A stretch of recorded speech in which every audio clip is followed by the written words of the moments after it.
Hello there guys and welcome back to a brand new video. The other day I asked you whether or not you'd like to see me do a video talking about the upcoming Star Wars TV shows and films and what I think about them. With a total of around 90 votes, a good 88% of those said yes, so today I'll be doing just that. I'm not going to be spending loads of time on each show as there is a lot to go through, but if you do enjoy then be sure to leave a like, subscribe if you haven't done so already, and let me know what you're most excited for in the comments below. Firstly, The Mandalorian Season 3 has been confirmed for release during Christmas of next year. Whether that is literally Christmas Day of 2021 or just around the holiday period, I don't yet know, but either way it will be around a year from now until we actually see Season 3. Starting off now with the brand new shows, we have Rangers of the New Republic. Not much is known about this yet other than the fact that it will take place during the timeline of The Mandalorian. The logo looks very much like the Top Gun logo in my opinion, so my guess is that it will be based on X-Wing pilots, perhaps even those that we've seen in The Mandalorian thus far, or at the very least it will be pilots in general. Whether Cara Dune will appear in it or not, it's not yet known, but we'll find out more in time. It's said that the show will intersect with future stories and culminate into one climactic finish, which should be really interesting. My guess then is that Mando will be a good few seasons longer than we have now, perhaps another 3 to 4 seasons, so I'm really excited to see where this climactic finish goes. Also set during The Mandalorian is a brand new live action show based on Ahsoka with Rosario Dawson reprising her role, which I'm incredibly excited about. My guess is that this will follow on from the events of The Mandalorian Season 2 Episode 5. The logo reminds me very much of The World Between Worlds, and even more seems to appear in the episode of Mando seen here, so it could be possible to see her as well. Whether this intersects with the climactic story of Rangers of the New Republic or not, I don't yet know, but it'll be interesting to see what happens when it releases. Next up is Andor. Last week we got our very first look at the logo as well as the name for the show being revealed, obviously with Andor. Once again, I'm very excited to see this. I'm pretty much excited for everything that we're going to be seeing. The Star Wars spy thriller is releasing in 2022 and began filming about a month ago in London with Diego Luna reprising his role as Cassian Andor. The show will have 12 episodes in total. Whether this is just a one-shot, one-season show like Obi-Wan, I don't yet know, but again, time will tell and we'll find out closer to release. We also got some new details for the Kenobi show titled Star Wars Obi-Wan Kenobi, and I gotta say I am really pumped for this. While there is no release time frame yet to be set, I imagine it will probably be around 2022, towards the later stages of the year. And most exciting of all is that Hayden Christensen has been confirmed to be reprising his role as Darth Vader in the show, with what is to be, quote, the biggest rematch of the century, so it seems likely that Obi-Wan will face off against Vader once again.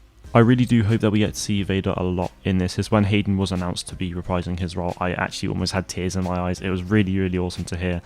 The show takes place 10 years after the events of Revenge of the Sith, which means it's 9 years before A New Hope.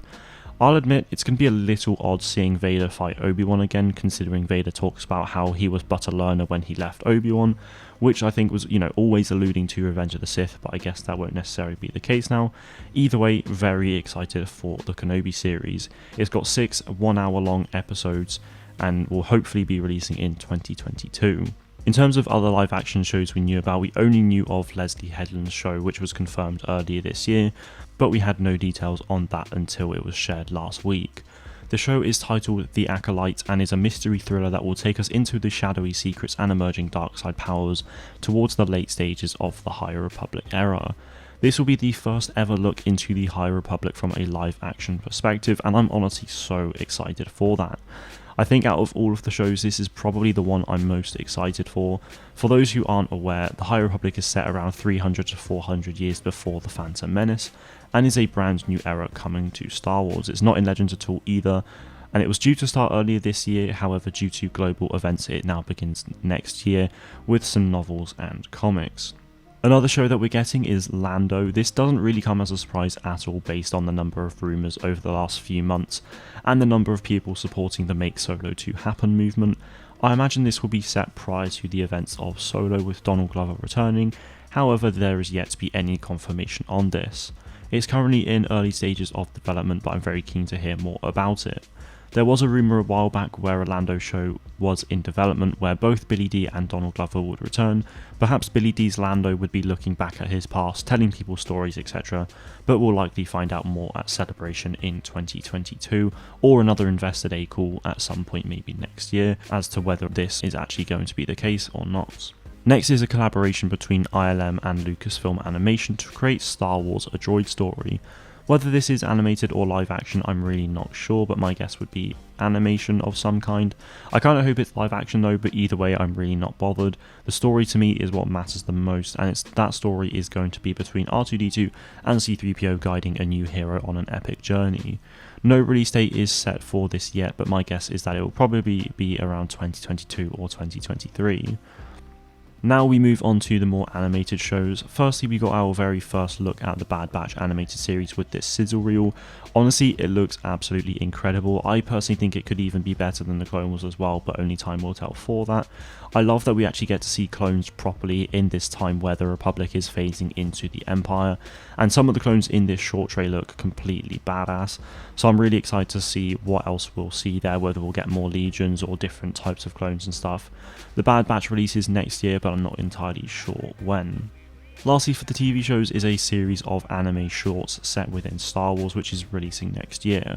I've never really been one to watch anime, but it's Star Wars, so obviously I'm going to watch it, and I'm excited to see what the show has to offer. I think the logo looks pretty cool as well, and the show has 10 episodes from some of Japan's leading anime studios. Whilst that's all the TV shows, we got an insight into what's next for the feature film side of things.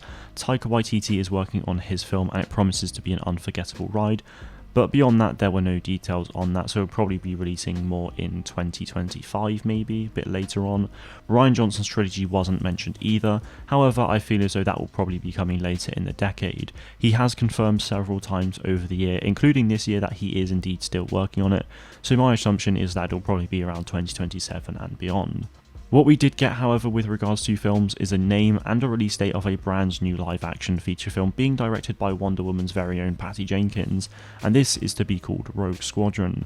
Kathleen Kennedy talked about how this film will push into a future era of the galaxy, however the logo is of a T-65 X-Wing.